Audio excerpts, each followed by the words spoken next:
And now last but not least is ShapePlane. And Zach explained to me that TriGrid had been absorbed by ShapePlane.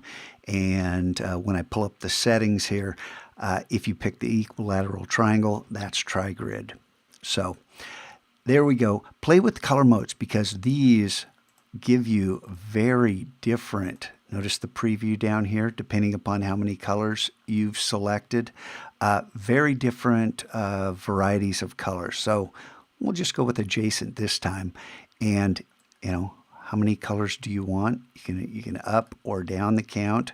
And I really don't like that. Let's go ahead and pick.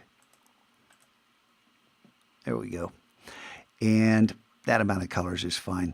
You can go ahead and play with all these settings, but what's important is that once you get something you like, and not particularly fond of these, but let's just go ahead and say, oh, I love that. And I'm going to save that and come out here and go here and save that. Jump back to the Finder and find ShapePlane. And in here are images. And we'll just take this first one and say, open this up in Illustrator. Now, starting out in Illustrator is a good idea because of what I'm going to show you right here. Hit Command minus and F to give us a little bit more room. What I want to do first is when we click on this, you notice how when you rolled over it, you could see the individual shapes, but when you click, you get everything. And it's not so much as grouped as it is right-click and release the clipping mask. Now watch what's going to happen to the size of this. When the clipping mask is released, we get more geometry. Kind of tricky, huh? So now when you click on one, now you can get these individual ones and say, hey, this purple one here, I don't want it to be purple. So I'm going to hit the I, letter I to get the eyedropper, and then I can select a different color. Then hold down the Command key in order to select that square. And then I still have the eye, and I can go ahead and select a different color. And on to change all these things. Now, right now, see this black line? That's the artboard. But we're not done with this. What I want to show you is if we select everything, we can once again, just like we did in Arc Welder, add a stroke to this. And then if, don't see my stroke up there, so I'm just going to increase this, say up to 3 pixels. Now, if you were on the triangles, you would have little points sticking out. And what you do in that case, with all these selected, is just change the corner to either the round or bevel, and that will get rid of those little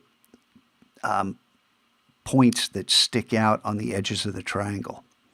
But the cool thing here is now we've got geometry that has this stroke around it, but we still got the artboard the wrong size. Here's the fix. And again, these colors aren't perfect. This isn't ready for prime time. Select everything and group it. Command G. Now that's grouped, and if you click on the artboard tool, and then notice how the artboard's here, double click, and the artboard resizes itself in order to contain all of your imagery. So now, when we select this, Command C, we can take this over to Photoshop and Command N, and once again, this is going to come in at a square size, and we can pick any size we want, like that 4,000 by 4,000, or this is actually better. Let's do this. We'll create it this size. This wouldn't have worked so well with Arc Welder, but it does work well here. We hit Command V and paste as a smart object, and this comes in at exactly the right size. But this is a vector smart object, so now we can resize this with image size, Option Command I, image size, and make sure resample's on, make sure the constrained proportions is on, and make sure you're on pixels.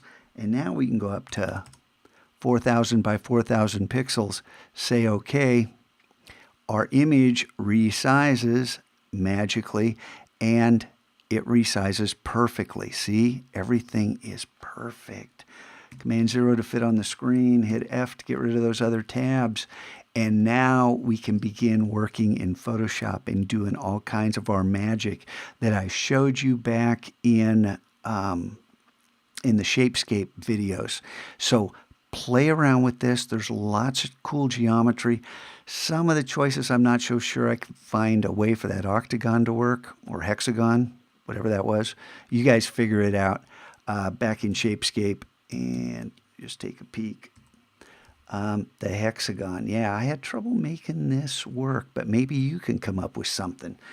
Sometimes you're going to have to possibly crop in Illustrator. You're going to have to get tricky with it in order to make everything work.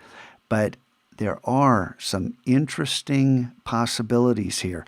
Look in the Twitter feed and you'll find some examples of me playing around with ShapePlane, and maybe that'll give you ideas too.